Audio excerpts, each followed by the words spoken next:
പൗലോസ് മനസ്സിലാക്കിയത് എന്താണെന്ന് ചോദിച്ചാൽ, ഈ ആളുകൾ പിന്നെ യഹൂദ മത ആചാരപ്രകാരം, കാരണം ആ മത ആചാരപ്രകാരമുള്ള മുഴുവൻ ടീമിനെയും ദൈവം ഓൾറെഡി ശാപത്തിന് കീഴിലാക്കി വെച്ചിരിക്കുകയല്ലേ. ആ ആലയത്തിനകത്ത് ദൈവ സാന്നിധ്യം വന്നോ? ഇല്ല. ആ ആലയത്തിനകത്ത് ദൈവ സാന്നിധ്യം ഇല്ല. അവർക്ക് പാപമോചനം ഉണ്ടോ? ഇല്ല. അപ്പോ ശാപത്തിന് കീഴിലായിരിക്കുന്ന ആ കൂട്ടത്തിലേക്ക് വീണ്ടും ഒരാൾ പോവുകയാണെങ്കിൽ അതിനുവേണ്ടി പരിച്ഛേദന ഏൽക്കുന്നു, അതിനുവേണ്ടി ശബത്ത് ആചരിക്കുന്നു, അതിനുവേണ്ടി അവരുടെ യഹൂദ മതപ്രകാരമുള്ള ആഹാരങ്ങൾ കഴിക്കുന്നു, അതിനുവേണ്ടി അവരുടെ ഉത്സവങ്ങൾ ആചരിക്കുന്നു, അവരുടെ മതത്തിൽ ചേരുന്നു, അങ്ങനെയുള്ള കാര്യങ്ങളൊക്കെ ചെയ്യുകയാണെങ്കിൽ അത് കർത്താവായ യേശു ക്രിസ്തുവിനെ വീണ്ടും ക്രൂശിക്കുന്നതിന് സമമാണ്. അത് കർത്താവായ യേശു ക്രിസ്തുവിനെ അവഹേളിക്കുന്നതിന് സമമാണ്. അത് ദൈവത്തെ കളിയാക്കുന്നതിന് സമമാണ്. അതുകൊണ്ടാണ് പൗലോസ് ഇവരോട് പറയുന്നത്, ഈ മർമ്മത്തിന് വേണ്ടി ഞാൻ യഹൂദന്മാരിൽ നിന്ന് കഷ്ടം സഹിക്കുകയാണ്. യഹൂദന്മാരെല്ലാവരും വന്ന് പൗലോസിനെ കുറ്റം വിധിക്കുക. പൗലോസിനോട് പറയാണ്, പൗലോസേ, മോശയുടെ ന്യായപ്രമാണം പ്രകാരമല്ലേ കാര്യങ്ങൾ നടക്കേണ്ടത്, അതിൻ പ്രകാരം അല്ലേ നീ എല്ലാവർക്കും ഉപദേശം കൊടുക്കേണ്ടത്. നീ ന്യായപ്രമാണമൊക്കെ ഗമാലിയേലിൻ്റെ പാദപീഠത്തിലിരുന്ന് പഠിച്ചൊരു വ്യക്തിയല്ലേ. ഈ അന്യജാതിക്കാരായിരിക്കുന്ന വ്യക്തികൾ മാനസാന്തരപ്പെട്ട് വരുമ്പോൾ അവർ വിഗ്രഹങ്ങളെ ഉപേക്ഷിക്കണം, അവർ കൊലപാതകം ചെയ്യാൻ പാടില്ല, വ്യഭിചാരം ചെയ്യാൻ പാടില്ല, അവർ അന്യദേവന്മാരെ ആരാധിക്കാൻ പാടില്ല, അവർ വിഗ്രഹാർപ്പിതം ഭക്ഷിക്കാൻ പാടില്ല. ഇതൊക്കെ നീ അവർക്ക് പറഞ്ഞു കൊടുത്തിട്ടുണ്ടെങ്കിലും, പിന്നെ രക്തത്തോടുകൂടെ മാംസം കഴിക്കാൻ പാടില്ല, ഇതൊക്കെ നീ അവർക്ക് പറഞ്ഞു കൊടുത്തിട്ടുണ്ടെങ്കിലും, അങ്ങനെയൊക്കെയാണ് അവർ ജീവിക്കുന്നതെങ്കിലും അവർ പരിച്ഛേദനയും കൂടെ ഏൽക്കണ്ടേ. പരിച്ഛേദന ഏറ്റ്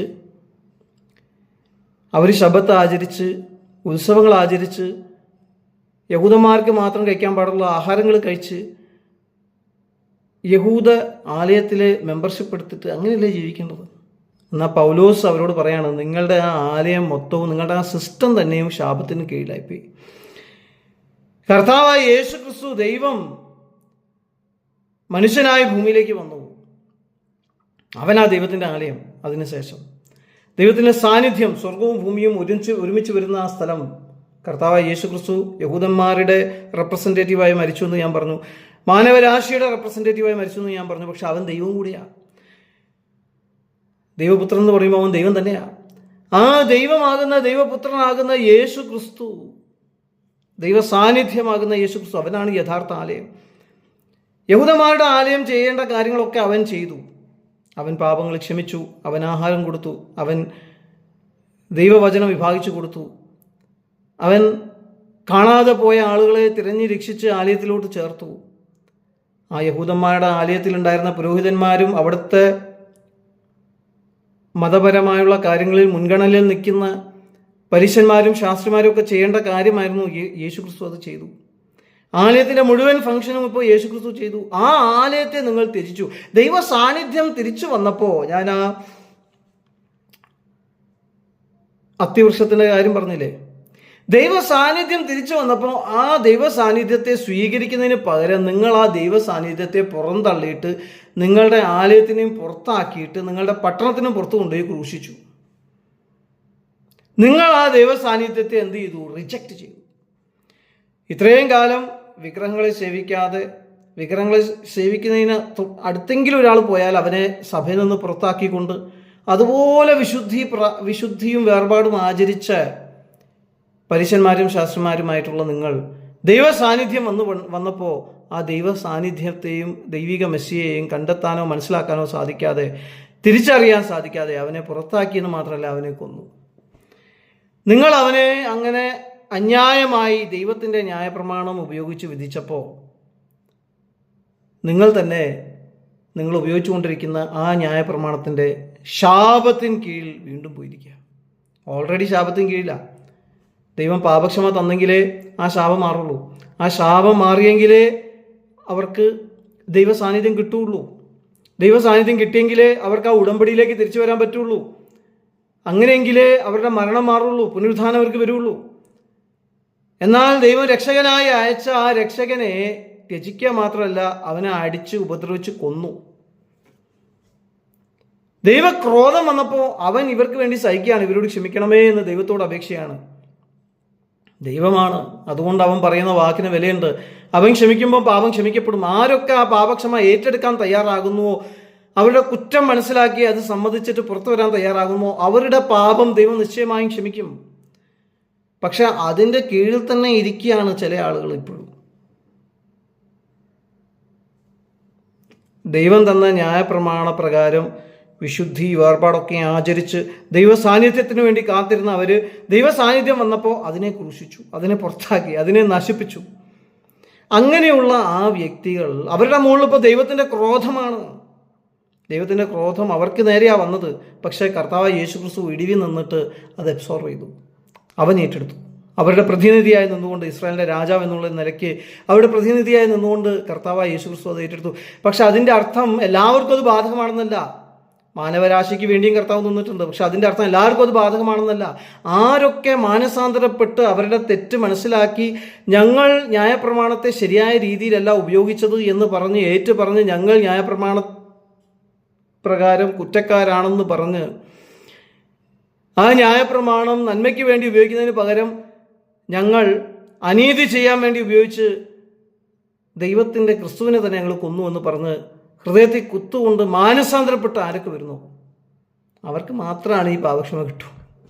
ബാക്കി എല്ലാ യഹൂദന്മാർക്കും ഈ പ്രാവശ്യമേ അതേമാതിരിയാണ് അന്യജാതികളിൽ നിന്ന് വരുന്ന ഞങ്ങൾ വിഗ്രഹങ്ങളെ സേവിച്ച് ദൈവത്തിൽ നിന്ന് തെറ്റിപ്പോയി, ഞങ്ങൾ ജീവനുള്ള ദൈവത്തെ മരിച്ചവനായി പ്രഖ്യാപിച്ചു, ഞങ്ങൾ ദൈവ സാന്നിധ്യമില്ലാത്തവരാണ്, ഞങ്ങൾ പല രീതിയിലുള്ള പാപ സ്വഭാവങ്ങളിൽ ജീവിച്ചവരാണെന്ന് പറഞ്ഞ് അതിൽ നിന്നൊക്കെ മാനസാന്തരപ്പെട്ടിട്ട് യേശു ക്രിസ്തുവിൻ്റെ അടുക്കിലേക്ക് പാപക്ഷമയ്ക്ക് വേണ്ടി വരികയാണെങ്കിൽ, ദൈവമേ ഞങ്ങളോട് ക്ഷമിക്കണമേ എന്ന് പറയുകയാണെങ്കിൽ ദൈവം അവരുടെ പാപം ക്ഷമിക്കും. അവരുടെ ഹൃദയങ്ങളിലേക്ക് ഇതേ ദൈവ സാന്നിധ്യം, സ്വർഗങ്ങൾക്ക് മീതെ ഇരിക്കുന്ന ആ ദൈവ സാന്നിധ്യം ദൈവം അയക്കും. അങ്ങനെ ഉടമ്പടി നേരെയാവുള്ളൂ. അതിനൊരു വിലയുണ്ട്. അപ്പോൾ ഇങ്ങനെ പുറത്തു വന്ന ശേഷം ചില ആളുകൾ വന്നിട്ട് കൺഫ്യൂസ് ആക്കിയിട്ട് അതിൻ്റെ കീഴിലേക്ക് തിരിച്ചു പോകണമെന്ന് പറയുമ്പോൾ പൗലോസ് പറയാണ്, അയ്യോ നിങ്ങൾക്ക് ഇത്രയും ബുദ്ധിയില്ലേ? ആ യഹൂദന്മാരെ ദൈവം അവരുടെ സിസ്റ്റത്തെ മുഴുവൻ ദൈവം റിജക്റ്റ് ചെയ്തത് കൊണ്ടാണ് ദൈവം അന്യജാതിക്കാർക്ക് യേശുക്രിസ്തുവിൽ കൂടെ ഈ മാർഗം തുറന്നു കൊടുത്തത്. വിശ്വാസത്താൽ യഹൂദ മാർഗത്തിൽ നിന്ന് വന്നവർക്ക് പോലും പാപക്ഷമ കിട്ടുന്നത് യേശുക്രിസ്തുവിന്റെ മരണത്തിൽ വിശ്വസിക്കുന്നതിലൂടെയാണ്. അപ്പം നിങ്ങൾ വീണ്ടും ആ സിസ്റ്റത്തിന് കീഴിൽ പോവുകയാണെങ്കിൽ നിങ്ങൾ എത്ര വലിയ ശാപത്തിലേക്കാണ് വീണ്ടും പോകുന്നത്. ഞാൻ ദൈവത്തിൻ്റെ സാന്നിധ്യത്തിന് വേണ്ടി കാത്തിരുന്നിട്ട് ദൈവസാന്നിധ്യം വന്നപ്പോൾ അതിനെ റിജക്റ്റ് ചെയ്ത് ആ ദൈവസാന്നിധ്യത്തെ ക്രൂശിച്ച് അതിനെക്കുറിച്ച് അനാവശ്യം പറഞ്ഞ് അത് സാത്താനാന്ന് വരെ പറഞ്ഞ് ദൈവത്തിൻ്റെ ക്രോധം അവരുടെ മേലെ ഏറ്റെടുക്കത്തക്ക രീതിയിൽ ദൈവത്തിൻ്റെ ക്രോധം അവരുടെ മേലെ ജ്വലിച്ചു നിൽക്കുന്ന ആ വ്യക്തികൾ ദൈവത്തിൻ്റെ ന്യായപ്രമാണത്തെ നീതി കൊണ്ടുവരാൻ വേണ്ടി ഉപയോഗിക്കുന്നതിന് പകരം അനീതി കൊണ്ടുവരാൻ വേണ്ടി ഉപയോഗിച്ചു. അങ്ങനെ ന്യായപ്രമാണത്തിൻ്റെ ശാപത്തിന് കീഴിലാണ് അവരിയ്ക്കുന്നത്. ന്യായപ്രമാണത്തിൻ്റെ ശാപത്തിന് കീഴിലാണ് യഹൂദന്മാരുടെ ആലയം ഇരിക്കുന്നത്, യഹൂദന്മാരുടെ സിസ്റ്റം ഇരിക്കുന്നത്, യഹൂദന്മാരുടെ പരിച്ഛേദന ഇരിക്കുന്നത്, യഹൂദന്മാരുടെ ശബത്തിരിക്കുന്നത്, യഹൂദന്മാരുടെ എല്ലാ ഫെസ്റ്റിവൽസും ഇരിക്കുന്നത്. ന്യായപ്രമാണ പ്രകാരം അവർ മാക്സിമം ചെയ്യാൻ പറ്റുന്ന തെറ്റ് ദൈവത്തെ തന്നെ തള്ളിപ്പറയുക, ദൈവത്തെ ക്രൂശിക്കുക, ദൈവത്തെ പുറത്താക്കുക, ദൈവ സാന്നിധ്യത്തെ സ്വീകരിക്കാതിരിക്കുക. മുഴുവൻ ന്യായപ്രമാണം തെറ്റിച്ചു. ന്യായപ്രമാണ പ്രകാരം നീതിയുള്ളൊരു മനുഷ്യന് നീതി കൊടുക്കുന്നതിന് പകരം അനീതിയോടെ ആ മനുഷ്യനെ വിധിച്ചു, അവനെ ശിക്ഷിച്ചു. ദൈവമായുള്ള ബന്ധത്തിലും തെറ്റി, മനുഷ്യരുമായുള്ള ബന്ധത്തിലും തെറ്റി. 10 കൽപ്പനകളിൽ ഒന്നാമത്തെ കൽപ്പന എന്താണ്? ദൈവത്തെ ഏറ്റവും സ്നേഹിക്കണം എന്ന് പറഞ്ഞ ആ കൽപ്പനയുണ്ടല്ലോ സാരാംശത്തിൽ. അതിലൊന്നാമത്തെ കൽപ്പന എന്താണ്? ദൈവത്തെ ആരാധിക്കണം. ഈ ദൈവം ഇവിടെ വന്നിട്ട് ദൈവത്തെ ആരാധിക്കുന്നതിന് പകരം ദൈവത്തെ വിഗ്രഹത്തെക്കാളും ചെറുതായി കാണുക, ദൈവത്തിൻ്റെ നാമം വൃഥാവായിട്ട് ഉപയോഗിക്കുക, ദൈവം അവർക്ക് കൊടുക്കാൻ ആഗ്രഹിച്ച റെസ്റ്റ് സ്വീകരിക്കാതിരിക്കുക, ദൈവമാണ് അവരുടെ യഥാർത്ഥ അപ്പനും അമ്മയും, അവനെ ബഹുമാനിക്കാതിരിക്കുക, അവനെ തള്ളുക, അവനെ പറ്റി ഇല്ലാത്തതൊക്കെ പറയുക, ആ ദൈവത്തെ പിശാചെന്ന് വിളിക്കുക, എന്നിട്ട് അവനെ കൊല്ലുക. ദൈവം സംബന്ധമായി പൂർണ്ണമായും അവർ തെറ്റി. മാനവരാശിയോടുള്ള ബന്ധത്തിൽ, മനുഷ്യരോടുള്ള ബന്ധത്തിൽ നോക്കുമ്പോൾ മനുഷ്യരെ നിങ്ങളെപ്പോലെ തന്നെ സ്നേഹിക്കണം എന്നല്ല കൽപ്പന. അവരുടെ ഇടയിലുള്ള ഒരു മനുഷ്യനായ യേശു. കൊലപാതകം ചെയ്യാൻ പാടില്ല, വ്യഭിചാരം ചെയ്യാൻ പാടില്ല, അന്യൻ്റെ മുതൽ മോഹിക്കാൻ പാടില്ല, അവനെക്കുറിച്ച് കള്ളസാക്ഷ്യം പറയാൻ പാടില്ല, മോഷ്ടിക്കാൻ പാടില്ല. ഇതൊക്കെ അവർ ചെയ്തു. അവനെ കൊന്നു. കൊലപാതകം വരെ എത്തി. കള്ളസാക്ഷ്യം പറഞ്ഞു തുടങ്ങിയത്. പക്ഷേ അവൻ്റെ സ്ഥാനം മോഷ്ടിക്കാനും അവൻ്റെ സ്ഥാനം മോഹിക്കാനും ആഗ്രഹിച്ചു. അതിനാണ് ഈ കള്ളസാക്ഷ്യം പറഞ്ഞത്. ദൈവവുമായുള്ള ബന്ധത്തിൽ വ്യഭിചാരികളായി തീർന്നു. അന്യദേവന്മാരോട്, അന്യ രാജാക്കന്മാരോട് ചേർന്നു. കൈസറാണ് ഞങ്ങളുടെ രാജാവ് എന്ന് പറഞ്ഞു. അവനെ റിജക്റ്റ് ചെയ്തു. എന്ന് മാത്രമല്ല, കൊലപാതകം ചെയ്തു. മനുഷ്യരോടുള്ള ബന്ധത്തിൽ ആ ന്യായപ്രമാണം മുഴുവനായി തെറ്റിച്ചു. ഈ പറയുന്ന കക്ഷികളുടെ ഇടയിൽ ദൈവ സാന്നിധ്യം ഉണ്ടാവും. ഈ പറയുന്ന കക്ഷികൾ ഇപ്പോൾ ഏതിലാണ് ഇരിക്കുന്നത്? ഇവരെല്ലാം ദൈവത്തിൻ്റെ ശാപത്തിന് കീഴിലായിരിക്കുന്നത്. ദൈവത്തിൻ്റെ കോപം ഇപ്പോൾ ഇസ്രായേലിൻ്റെ മുകളിലാണ്. അവിടേക്ക് വീണ്ടും ചേരാൻ വേണ്ടി പോവാണ് ചില ആളുകൾ. അന്യജാതിയിൽ നിന്ന് വന്നിട്ട് അവർ വീണ്ടും യൂട്ടേൺ അടിച്ച് ഇസ്രായേലിലേക്ക് പോയിട്ട് അതിലൂടെ വീണ്ടും ഇങ്ങോട്ട് കയറി വരാൻ നോക്കുകയാണ്. അതിൻ്റെ ആവശ്യമില്ല. അവരോ പാപത്തിനും ശാപത്തിനും, ദൈവത്തെ കൊന്നു എന്നുള്ള പാപത്തിനും അതിൻ്റെ ശാപത്തിനും കീഴിലിരിക്കുമ്പോഴാണ് അവർ അയ്യോ ദൈവമേ എന്ന് പറഞ്ഞിട്ട് പുറത്തേക്ക് വരുന്നത്. പത്രോസും കൂട്ടരും എല്ലാം അങ്ങനെ പുറത്തേക്ക് വന്ന് ദൈവത്തോട് പാപക്ഷമ ചോദിച്ച അവരെ കൂട്ടി ദൈവം അവരുടെ ഉള്ളിൽ ദൈവ സാന്നിധ്യം അയച്ച് ഉടമ്പടി പുതുക്കി ഒരു പുതിയ സഭ ദൈവം പണിതുകൊണ്ടിരിക്കുമ്പോൾ, ഒരു ആലയം ദൈവം പണിതുകൊണ്ടിരിക്കുമ്പോൾ, ഇതിലേക്ക് അന്യജാതിയിൽ നിന്ന് വന്ന കക്ഷികൾ വീണ്ടും യഹൂദ മതത്തിലേക്ക് പോവുകയാണെങ്കിൽ അവരുടെ കാര്യം ഒന്ന് ചിന്തിച്ച് നോക്കി. അതുകൊണ്ട് പൗലോസ് ഈ സുവിശേഷത്തിന് വേണ്ടി അന്യജാതിക്കാർ വീണ്ടും ആ യഹൂദ മതത്തിലേക്ക് പോയി യഹൂദ മതപ്രകാരം ജീവിച്ച് യഹൂദ മതത്തിൻ്റെ ആചാരങ്ങളും അനുഷ്ഠാനങ്ങളും എല്ലാം അനുസരിച്ച് ജീവിച്ചിട്ട് യേശു ക്രിസ്തുവിലേക്ക് വരേണ്ട ആവശ്യമില്ല. അവരുള്ളതുപോലെ വന്നാൽ മതി. യഹൂദന്മാർക്ക് എങ്ങനെയാണോ ദൈവം പാപക്ഷമ കൊടുക്കുന്നത് വിശ്വാസത്താൽ, അതേമാതിരിയാണ് ഇപ്പോൾ അന്യജാതിക്കാർക്കും യേശു ക്രിസ്തുവിലെ വിശ്വാസത്താൽ ദൈവം പാപക്ഷമ കൊടുക്കുന്നത്. തെറ്റിപ്പോയ യഹൂദന്മാരുടെ ഉടമ്പടിയെ നിരപ്പാക്കുന്ന ദൈവം അതേ രീതിയിൽ തന്നെയാണ്, ഒരു പക്ഷാഭേദവും ഇല്ലാതെ അതേ രീതിയിൽ തന്നെയാണ് തെറ്റിപ്പോയ അന്യജാതിക്കാരോടുള്ള ഉടമ്പടിയും നിരപ്പാക്കുന്നത്. യേശു ക്രിസ്തു എന്ന് പറയുന്നത് യഹൂദന്മാരുടെ രാജാവ് മാത്രമല്ല, അവൻ എല്ലാവരുടെയും രാജാവാണ്. അവൻ പ്രപഞ്ചത്തിൻ്റെ രാജാവാണ്. കൈസറല്ല യഥാർത്ഥ രാജാവ്. ഡൊണാൾഡ് ട്രംപും അല്ല യഥാർത്ഥ രാജാവ്. ചാൾസും അല്ല യഥാർത്ഥ രാജാവ്. മാനവരാശിയുടെ മുഴുവൻ യഥാർത്ഥ രാജാവ് എന്ന് പറയുന്നത് കർത്താവായ യേശു ക്രിസ്തു. ആ കർത്താവായ യേശു ക്രിസ്തുവിലേക്ക് അന്യജാതിയിൽ നിന്ന് വന്ന ഈ വ്യക്തികൾ അവർ വേണ്ടാത്ത ആ സർക്കംസിഷനിലേക്കും ശബത്തിലേക്കും ആ ഉത്സവങ്ങൾ ആചരിക്കലേക്കും ഒന്നും പോകരുത് എന്ന് കർത്താവ് പ്രത്യേകമായി മനസ്സിലാക്കി കൊടുത്ത വ്യക്തിയാണ് പൗലോസ്. അതുകൊണ്ട് പൗലോസ് അവിടെ ഇങ്ങനെ നിൽക്കുകയാണ്, ആ വാതിൽക്കൽ നിൽക്കുകയാണ്. യഹൂദന്മാരെ ഇതിലേക്ക് ഏറ്റുന്നു, ജാതികളെ ഇതിലേക്ക് ഏറ്റുന്നു. എന്നാൽ യഹൂദന്മാരുടെ ആ പറയുന്ന ഇടയിലേക്ക് ജാതികൾ പോവാതിരിക്കാൻ വേണ്ടി അവർക്ക് ശരിയായ ഗൈഡൻസും കൊടുക്കുന്നു. ആ ജാതികളോടുള്ള സുവിശേഷം അറിയിക്കാൻ വേണ്ടി, അന്യജാതികളോട് ആ സുവിശേഷത്തിൻ്റെ മർമ്മം അറിയിക്കാൻ വേണ്ടി ദൈവം അവനെ തിരഞ്ഞെടുത്തിരിക്കുന്നു. അങ്ങനെ അവൻ അവിടെ വാതിൽക്കൽ നിൽക്കുന്നത് കൊണ്ട് ചില യഹൂദന്മാർക്ക് അവനോട് പിണക്കമാണ്.